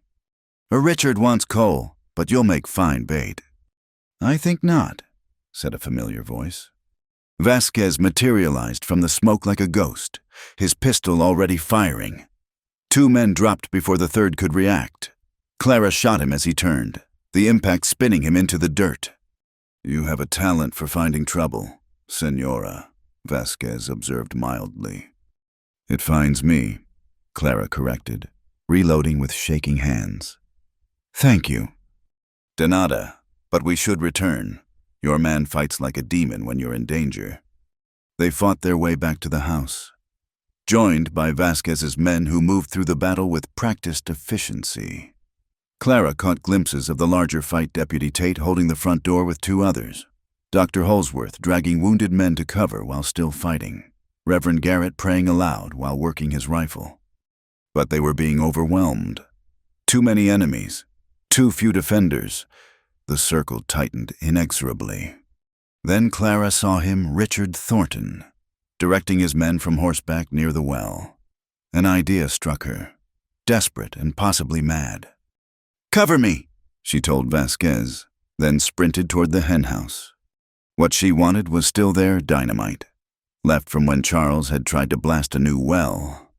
3 sticks, sweating dangerously in the heat. Clara had never handled explosives, but she'd watched her husband work. Carefully, she attached a short fuse, lit it from a burning timber, and threw with all her strength. The explosion shook the earth. The well disappeared in a geyser of stone and timber. Richard Thornton's horse reared, screaming, throwing him to the ground. His men nearby were flung like dolls, those who survived scrambling for cover. In the stunned silence that followed, Clara heard a sound that made her heart soar, a bugle call. Major Garrett's cavalry thundered over the rise, guidons streaming, carbines at the ready. "It's the army," someone shouted. "The army's here!" The battle's tide reversed in moments. Richard's men, caught between the ranch's defenders and federal troops, threw down their weapons or fled. The cavalry swept through them like a scythe through wheat. But Richard Thornton wasn't finished. As Clara watched, he struggled to his feet, drawing a hidden pistol, aiming at Ethan's back where he stood in the doorway. No! Clara's shot and Richard's fired simultaneously. Richard's bullet splintered wood inches from Ethan's head. Clara's took Richard in the shoulder, spinning him around. He fell, tried to raise his weapon again, and found himself staring down the barrel of Ethan's Colt. "Don't," Ethan said quietly. "It's over." For a moment, Richard's finger tightened on the trigger. Then the gun fell from nerveless fingers, and he collapsed, sobbing with rage and pain. The aftermath was like waking from a nightmare. Smoke drifted across the battlefield, revealing the cost of victory. 7 defenders dead, including poor Reverend Garrett, who died shielding Timothy Walsh. Dozens of wounded on both sides. The barn was gone, the house riddled with bullets, the land scarred by violence. Clara moved through it all in a daze, helping where she could. She found Ethan by the ruins of the well, staring at the destruction. "I'm sorry," she said quietly. "About the well. I know water's precious here." "Water can be found again." He turned to her, his expression raw. "When I saw you run to that barn, when I couldn't follow fast enough..." He pulled her against him roughly. "Don't ever do that again." "I won't," she promised, then pulled back to look at him. "Actually, I probably will, but I'll try to be more careful about it." Despite everything, he laughed. "You're impossible." "You're wounded." She noticed blood on his sleeve. "Scratch. You should see the other fellow." He sobered. "We lost good people today." "Yes." Clara looked across the battlefield, seeing friends and neighbors tending wounded, gathering dead. "But we won. It's really over now. Isn't it Copper Crown is finished? This battle's over, but there'll be others, different enemies, different fights." He touched her face gently. "You sure this is the life you want?" Clara thought of Philadelphia, of tea parties and calling cards and corsets that slowly squeezed the life from her. Then she looked at a ranch battered but standing, defended by people who'd become family, under a sky so vast it made anything seem possible. "I've never been more sure of anything," she said firmly. Major Garrett approached, looking older than his years. "Mrs. Monroe, Mr. Cole. Hell of a fight. I've sent word to the governor federal marshals will handle the survivors. Make sure justice is done properly this time." "Thank you, Major." "Don't thank me. Thank whoever sent that message that brought us racing back." He smiled slightly. "Though I suspect I know who that was." After he left, Clara turned to Ethan. "Did you—" "Sent Timothy before dawn. Figured we'd need backup." He shrugged. Sometimes the smart play is knowing when you're outgunned. As the sun began its descent, painting the devastation in softer hues, the community came together. Vasquez's men worked alongside townspeople, clearing debris, tending wounds. Former enemies united by shared survival. "Senora Monroe." Vasquez approached, hat in hand. "My men and I will stay until you rebuild. It's the least we can do." "Thank you, Francisco, for everything." He smiled.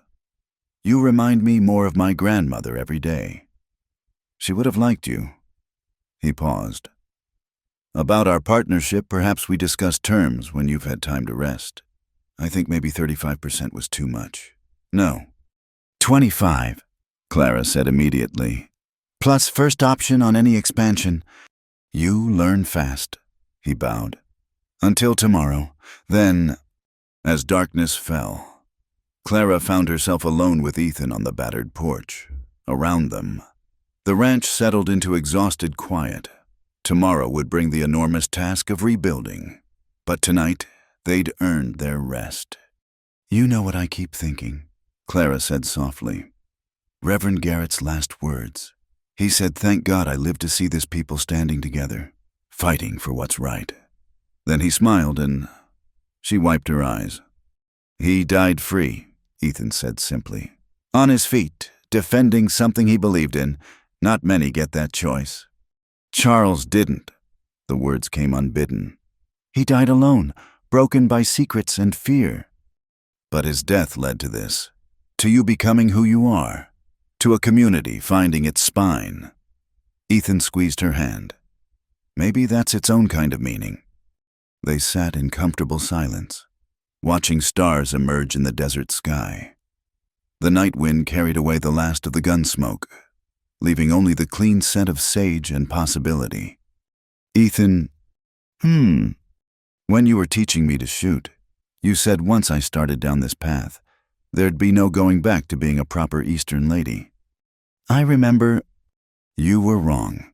She felt him tense and hurried on. "I could go back, put on the corsets and silk, play the part, but I choose not to.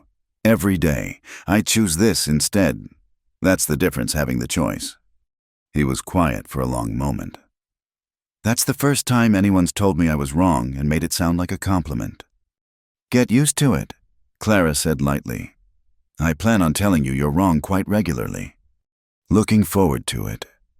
He stood, pulling her up with him. "But right now, you need food and sleep. Tomorrow's going to be long." As they went inside, Clara paused in the doorway, looking back at her land scarred by battle but still hers, still free. "My corset fell open," she murmured. "What?" "Something I thought earlier, like my old life finally falling away completely." She smiled at his puzzled expression. "Never mind. Just thinking aloud." But as she followed him inside, Clara touched her ribs where corset stays no longer pressed, feeling the easy expansion of breath and possibility.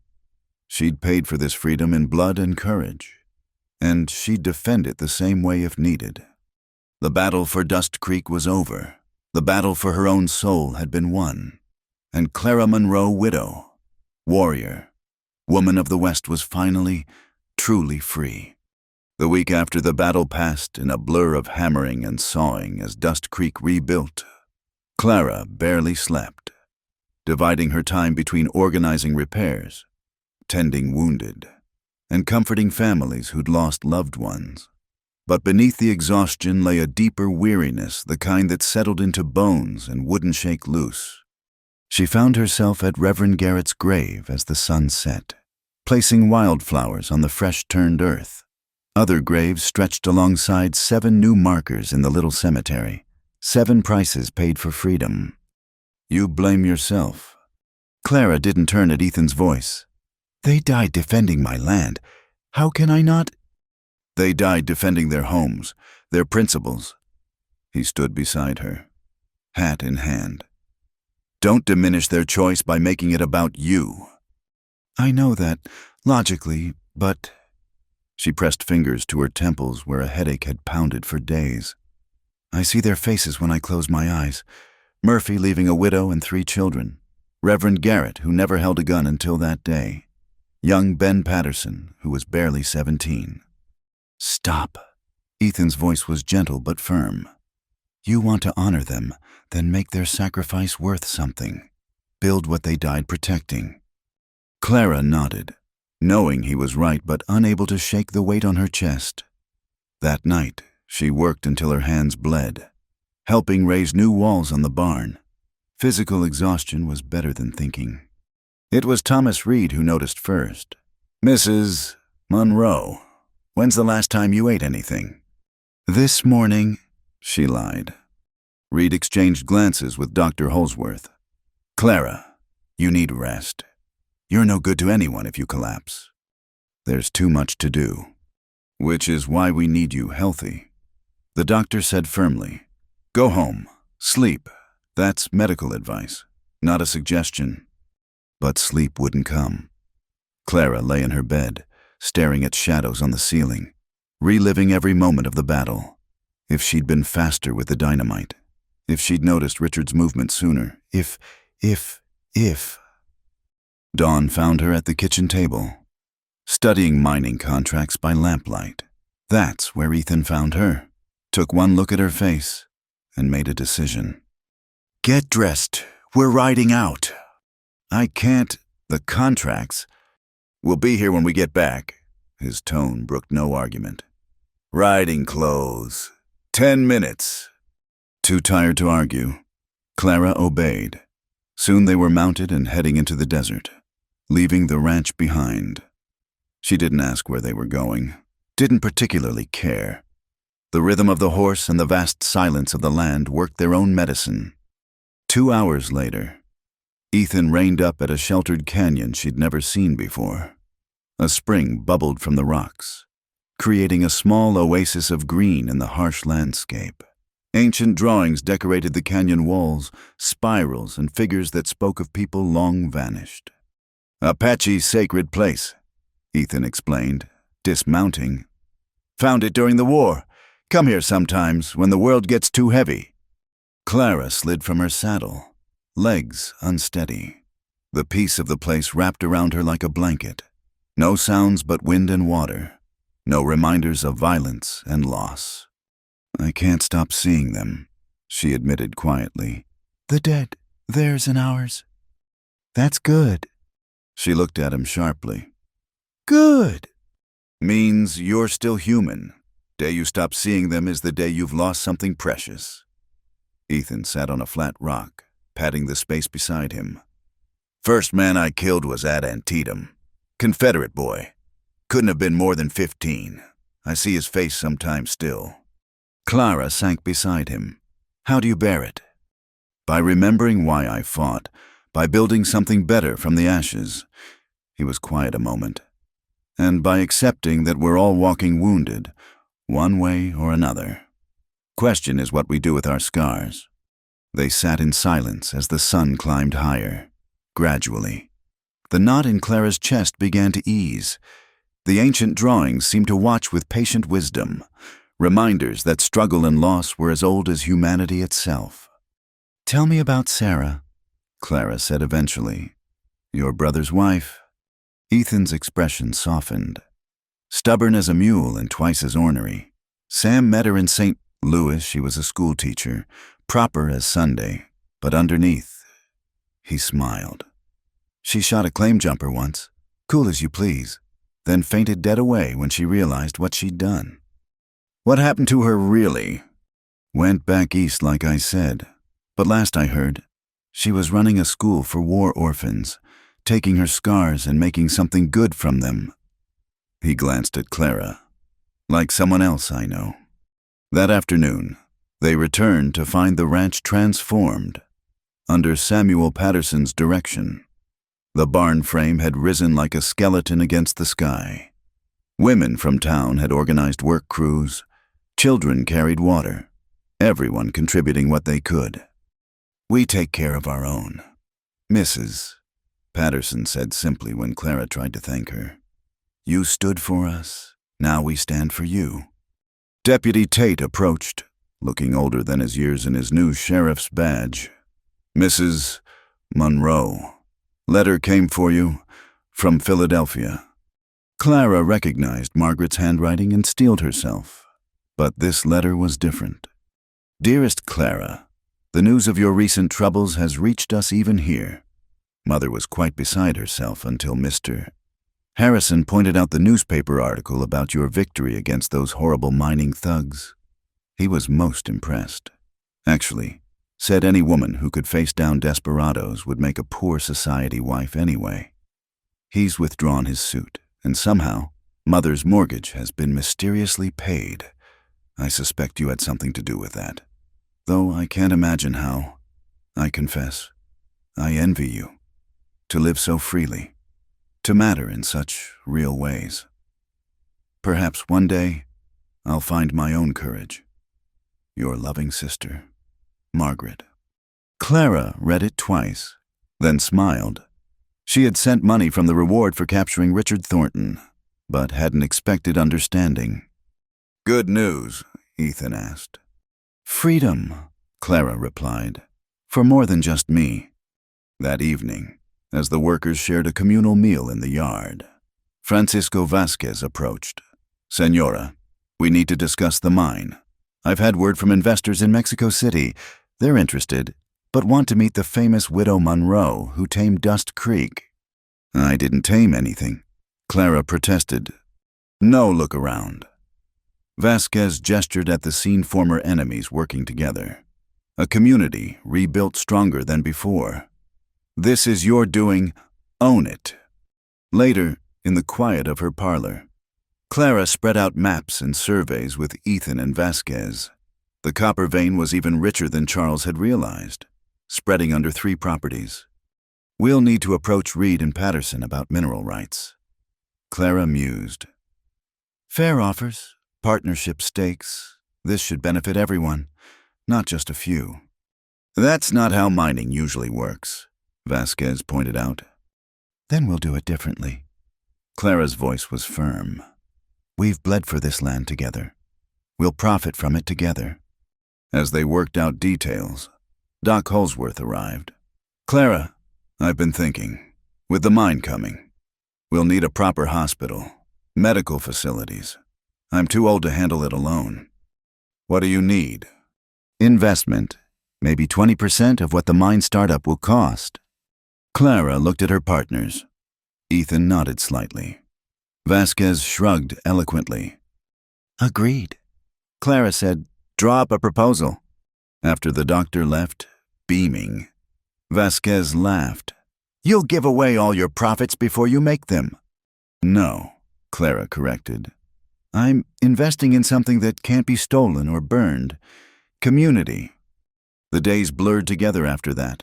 Legal papers filed, partnerships formed, plans drawn. The territorial judge arrived to hear evidence against the Copper Crown's survivors. Clara testified for hours, reliving the violence one more time for justice.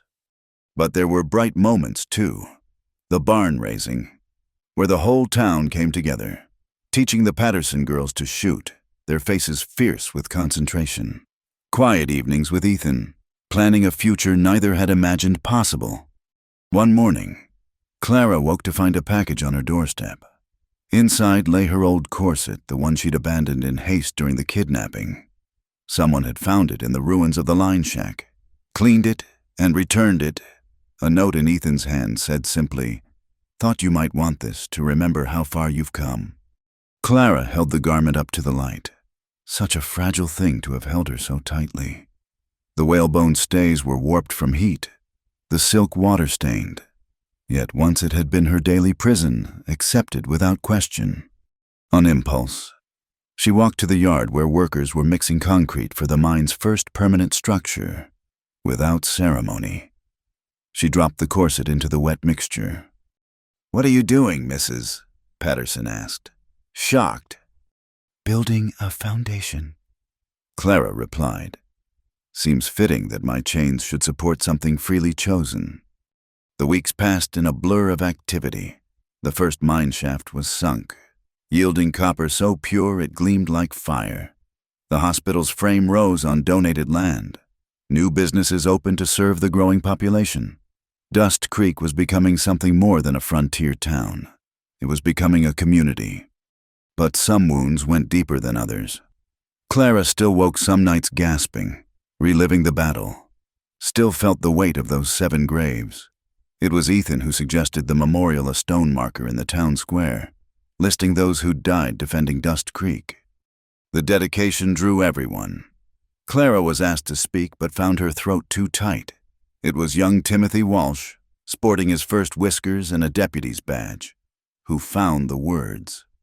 They died as they lived free people defending free land. We honor them by living the same way. That night, in the quiet of her rebuilt home, Clara finally wept. Great, racking sobs for Charles, for the 7 who died, for the woman she'd been and the price of becoming who she was. Ethan held her through it, saying nothing, understanding that some griefs needed space to breathe. When the storm passed, Clara felt empty, but it was a clean emptiness, like a field after harvest, ready for new planting. "Thank you," she whispered against his chest. "For what?" "For letting me be human, broken, real." His arms tightened. "Clara, you're the strongest person I know, but strength isn't about not breaking. It's about how you mend."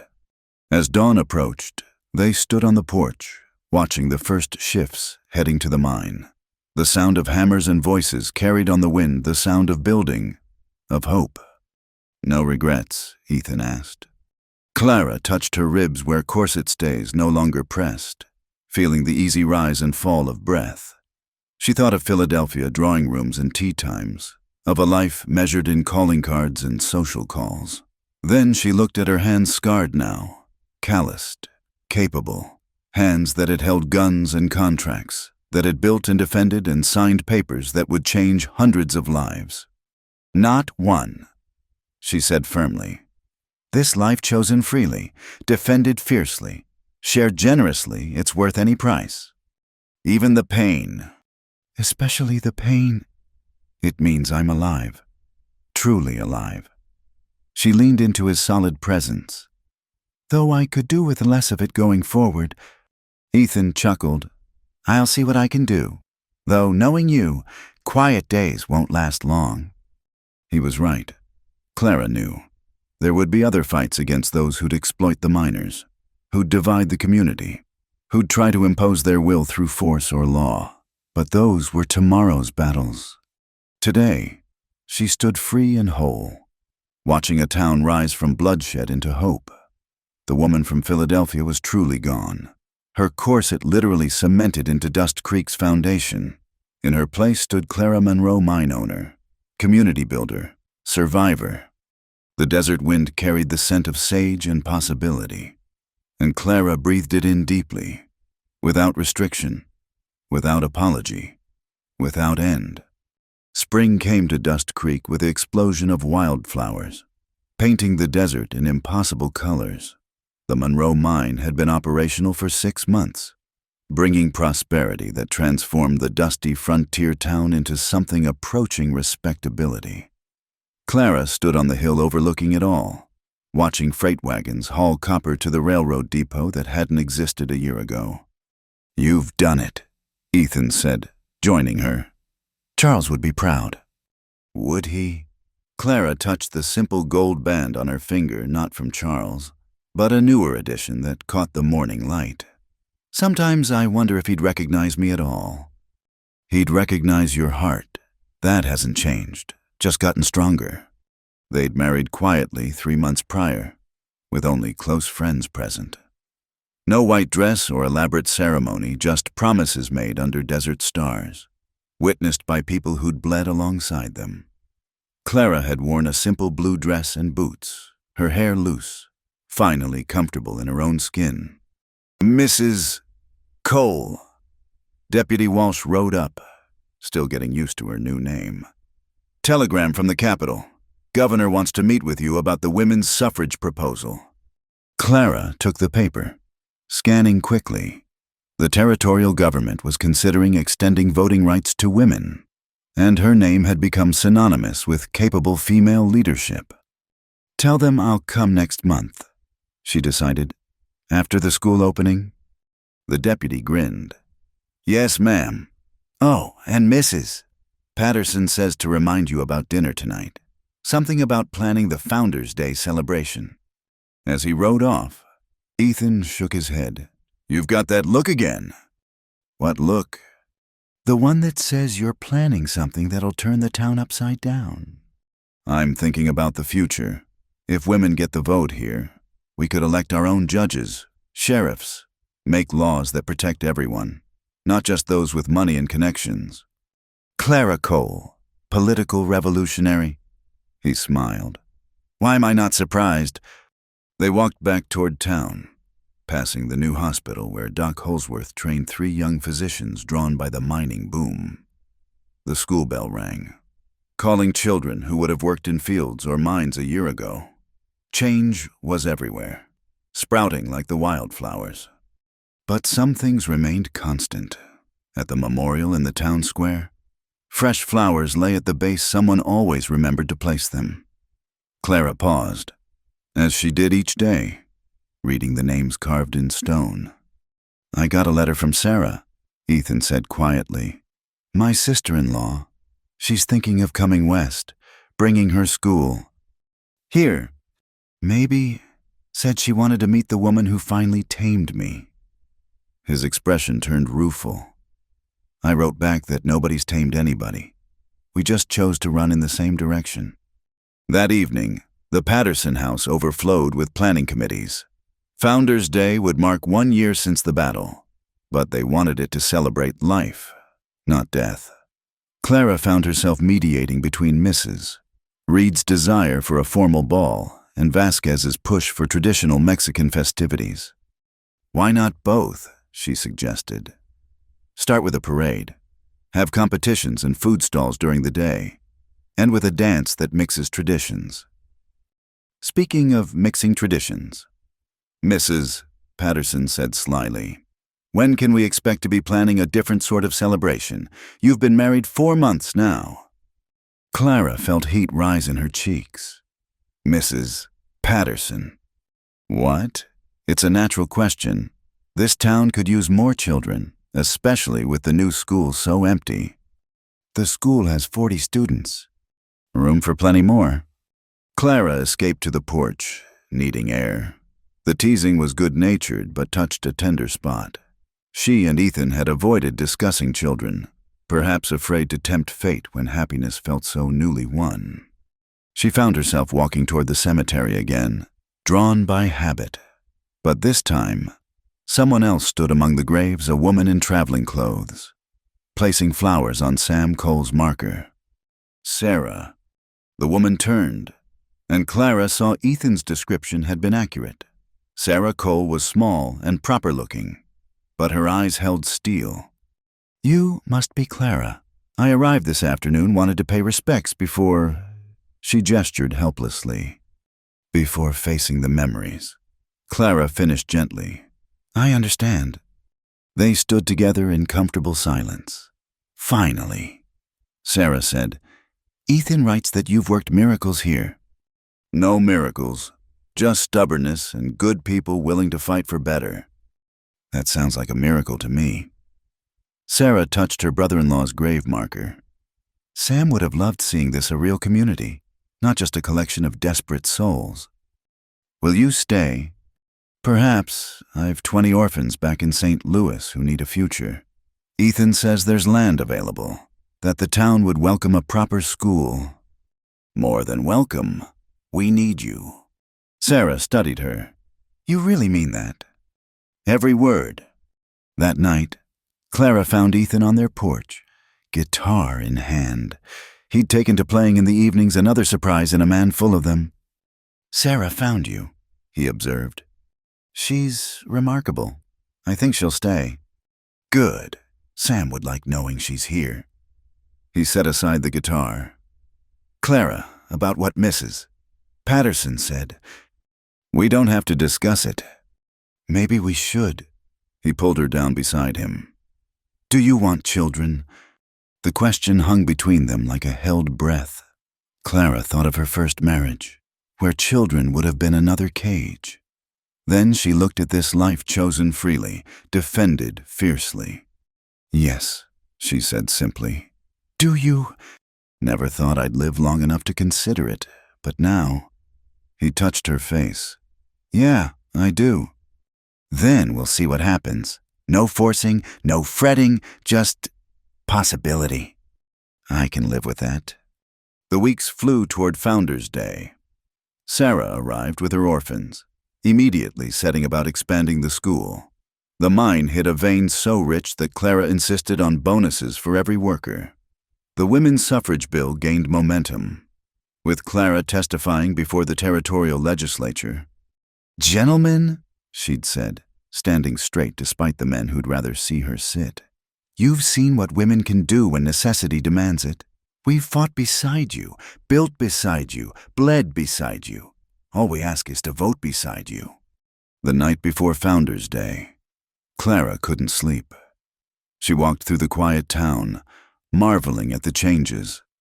Electric lights glowed in some windows, progress arriving wire by wire. The sound of a piano drifted from the new saloon, mixing with guitar music from the Mexican Quarter. At the mine office, she found Vasquez working late. Couldn't sleep either, he asked. Too much to think about. She studied the production reports. Francisco, do you ever regret switching sides? Never. Oh, I made less money perhaps, but I sleep better. And my grandmother would approve. She always said honest work pays dividends the ledger can't show. She sounds wise. She was like someone else I know. He leaned back. Clara, what you've built here, it matters. Not just the mine or the money, the way you've done it. With honor. We've done it, she corrected. All of us. Founders' Day dawned bright and clear. The parade stretched down Main Street, miners and ranchers, townswomen and children, Mexican vaqueros and Chinese railroad workers, all marching together. Clara watched from the reviewing stand, Ethan beside her, Sarah organizing the school children's choir. The competitions brought laughter, pie-eating, horse racing, shooting contests where Clara took second place, beaten only by Ethan. The food stalls offered everything from traditional Mexican pozole to German strudel, reflecting the town's growing diversity. As evening approached, the memorial ceremony began. Sheriff Tate, growing into his authority, spoke of sacrifice and courage, but it was young Ben Patterson's sister, Elizabeth, who brought tears. My brother died for an idea, she said simply, that people should be free to live without fear. Every day we live that way honors him. The dance that followed mixed waltz with fandango, frontier stomp with Mexican courtship dances. Clara found herself passed from partner to partner, the community celebrating its survival. May I? She turned to find Judge Westbrook, the real one, sent from the capital to replace his corrupt predecessor. He was young, earnest, with idealistic eyes. Your testimony about women's suffrage was compelling, he said as they danced. I think you'll be pleased by the legislature's decision. They're passing it. Next month. Congratulations, Mrs. Cole. You'll be able to vote for the next territorial representatives.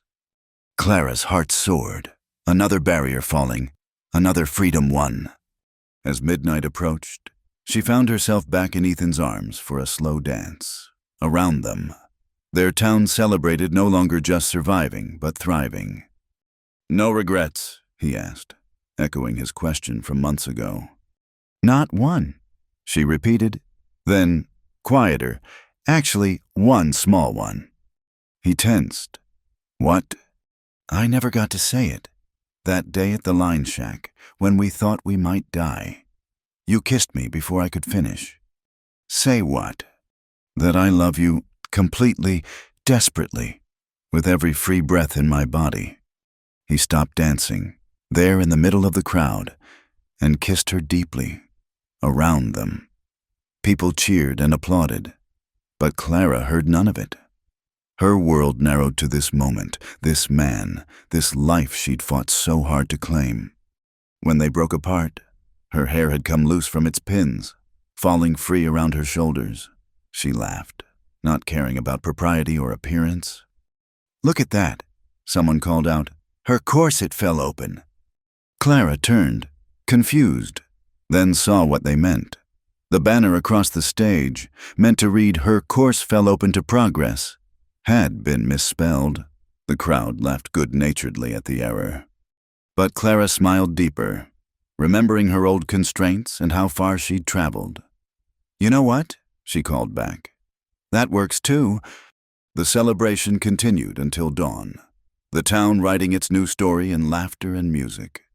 As the sun rose, Clara stood with Ethan on their porch, watching Dust Creek wake to its second year of freedom. "What now?" Ethan asked. "Now we build, we grow.